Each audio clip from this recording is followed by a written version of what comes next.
दोस्तों स्वागत है आपका हमारे फैक्टोलॉजी चैनल पर। पवन देव और अग्निदेव, आखिर इन दोनों देवताओं में से कौन था सबसे शक्तिशाली? आखिर हिंदू धर्म में इन दोनों देवताओं में से किसे महान माना गया है? हिंदू धर्म के पौराणिक ग्रंथों में पवन देव और अग्निदेव को पंच महाभूतों में से एक माना जाता है। ब्रह्मा जी ने जब संसार की रचना करने का विचार किया था, तब उन्होंने पृथ्वी, जल, अग्नि, वायु और आकाश, इन पांचों तत्वों की रचना की और इन्हीं पांचों तत्वों में से एक है वायुदेव और अग्निदेव। पवन देव, जिन्हें वायुदेव भी कहा जाता है, हवा और प्राण के देवता ये माने जाते हैं और ये सभी जीवों की सांसों में निवास करते हैं और जीवन के चक्र को बनाए रखने में सहायक हैं। उनकी शक्ति से ही पृथ्वी पर जीवन संभव होता है। वहीं दूसरी तरफ अग्निदेव यानी कि आग के देवता, जो न केवल यज्ञों और हवनों के माध्यम से देवताओं और मनुष्यों के बीच संवाद स्थापित करते हैं, बल्कि शुद्धिकरण और परिवर्तन के प्रतीक हैं। अग्निदेव को पृथ्वी, आकाश और पाताल तीनों लोकों में पूजा जाता है और ये देवताओं के संदेश वाहक भी माने जाते हैं। दोस्तों, लेकिन आज इस वीडियो के माध्यम से दो महान देवताओं पवन देव और अग्निदेव की शक्तियों के बारे में आपको बताएंगे कि आखिर इन दोनों में से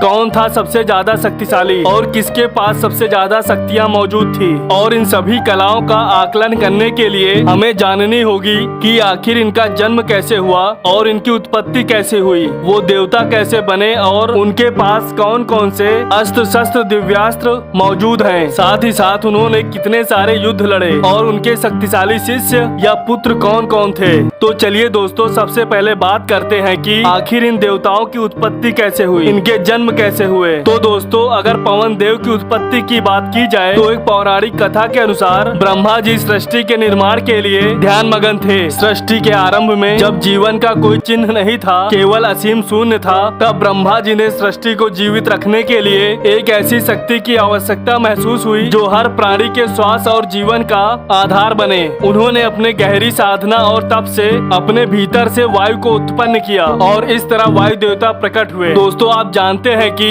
आखिर पवन देवता देवता कैसे बने। जब वायु देवता का जन्म हुआ तो उन्होंने ब्रह्मा जी के सामने अपने उद्देश्य के बारे में पूछा। ब्रह्मा जी ने उन्हें बताया कि उनका कार्य है संपूर्ण ब्रह्मांड में जीवन का संचार करना और प्राणियों को जीवन प्रदान करना है। इस प्रकार पवन देव को सांस, जीवन शक्ति और प्राण वायु का देवता घोषित किया गया। उनके बिना जीवन का कोई अस्तित्व नहीं है, इसीलिए उन्हें प्राण देवता भी कहा जाता है। वहीं दोस्तों, अगर अग्निदेव की बात की जाए तो अग्निदेव के जन्म की भी सबसे प्रचलित कहानी यही है कि वह ब्रह्मा जी के मुख से प्रकट हुए थे। ब्रह्मा जी जब सृष्टि की रचना में लगे हुए थे, तब उन्हें महसूस हुआ कि अग्नि यानी आग की आवश्यकता आने वाले समय में ऊर्जा के स्रोत के रूप में होगी, जो प्रकाश और गर्मी प्रदान करेगी और सृष्टि के संचालन में सहायक भी होगी। तब ब्रह्मा जी ने अपनी दिव्य ऊर्जा से अग्नि देवता को उत्पन्न किया। अग्निदेव का जन्म एक ऊर्जावान ज्वाला के रूप में हुआ, जिसने संपूर्ण ब्रह्मांड को अपने प्रकाश और ऊर्जा से भर दिया। दोस्तों, अब अग्नि देवता देवता कैसे बने?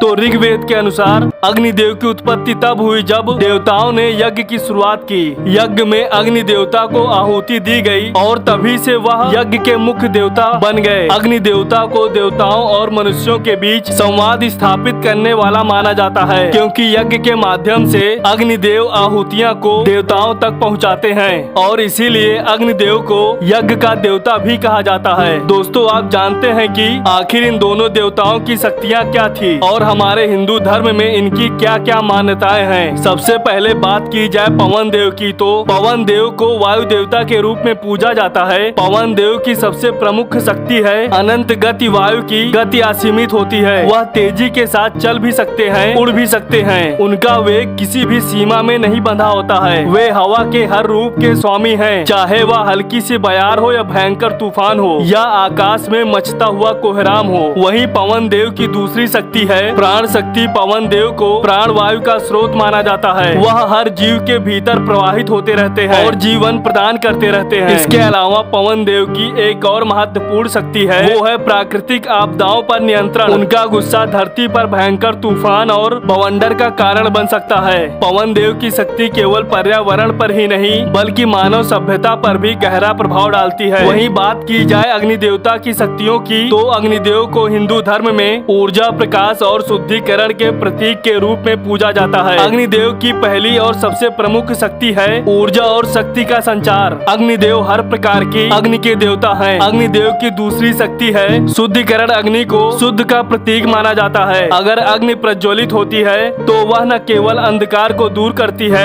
बल्कि सारी अशुद्धियों को भी दूर कर देती है। वहीं अग्निदेव की तीसरी महत्वपूर्ण शक्ति है विनाश और पुनर्निर्माण। अग्निदेव का एक रूप विनाशकारी अग्नि का भी है। वह जब प्रचंड रूप धारण करते हैं तो हर प्रकार की बुराई, अधर्म और असत्य का नाश करते हैं। अब बढ़ते हैं अगले आकलन की तरफ, जो है अस्त्र शस्त्र और दिव्यास्त्र का आकलन। तो दोस्तों सबसे पहले बात करते हैं पवन देव की। पवन देव के पास अनेक शक्तियाँ, अस्त्र शस्त्र मौजूद हैं, जिनसे वो वायुमंडल और प्रकृति पर अपनी पकड़ बनाए रखते हैं। पवन देव का सबसे प्रमुख अस्त्र है पवनास्त्र। वहीं पवन देव के पास वायुधारा नामक एक अस्त्र भी मौजूद है। दोस्तों अब बात करते हैं अग्निदेव के अस्त्रों के बारे में। अग्निदेव के भी पास कई सारे खतरनाक और शक्तिशाली अस्त्र हैं, जो उन्हें कभी न हारने वाले योद्धा बनाते थे। अग्निदेव का सबसे प्रसिद्ध अस्त्र था अग्निबाण। अग्निदेव का एक और दिव्यास्त्र था जिसे अग्निपाश कहते हैं। इसके अलावा एक और अस्त्र मौजूद था जो था आग्नेय अस्त्र, जिसका उपयोग महाभारत में भी कई बार किया गया था।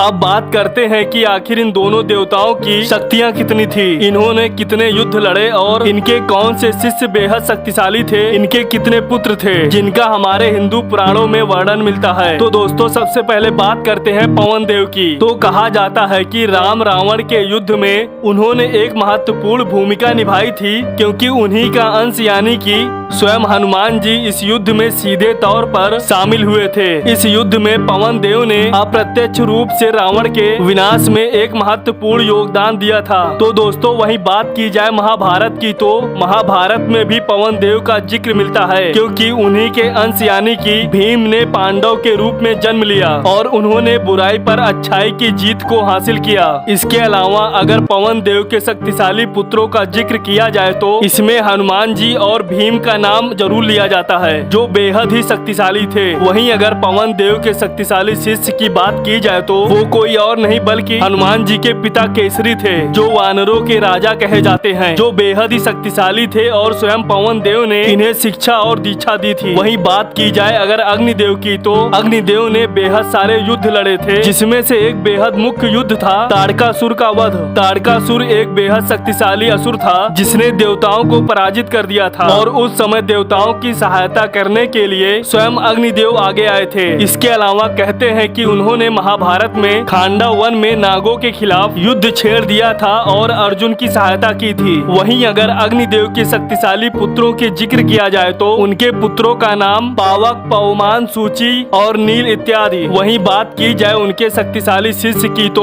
वो कोई और नहीं बल्कि भगवान शिव जी के पुत्र कार्तिकेय थे। तो पवन देव और अग्निदेव के बीच सभी महत्वपूर्ण पहलुओं को देखने के बाद अब सवाल उठता है कि पवन देव और अग्निदेव में से कौन था सबसे शक्तिशाली। दरअसल यह कहना तो बेहद मुश्किल नहीं बल्कि नामुमकिन है, लेकिन दोस्तों हमारे हिंदू धर्म में दोनों ही देवताओं का अपना अपना अहम स्थान है। लेकिन दोस्तों फिर भी हम आपसे पूछना चाहते हैं कि आपके हिसाब से इन दोनों देवताओं में से कौन अधिक शक्तिशाली था। तो दोस्तों कमेंट बॉक्स में कमेंट करके जरूर बताएं। और दोस्तों वीडियो अच्छा लगा हो तो वीडियो को लाइक करें और शेयर करें, और हमारे फैक्टोलॉजी चैनल को सब्सक्राइब करके बेल आइकन जरूर दबा दें। मिलते हैं दोस्तों अगले वीडियो में, तब तक के लिए जय श्री राम।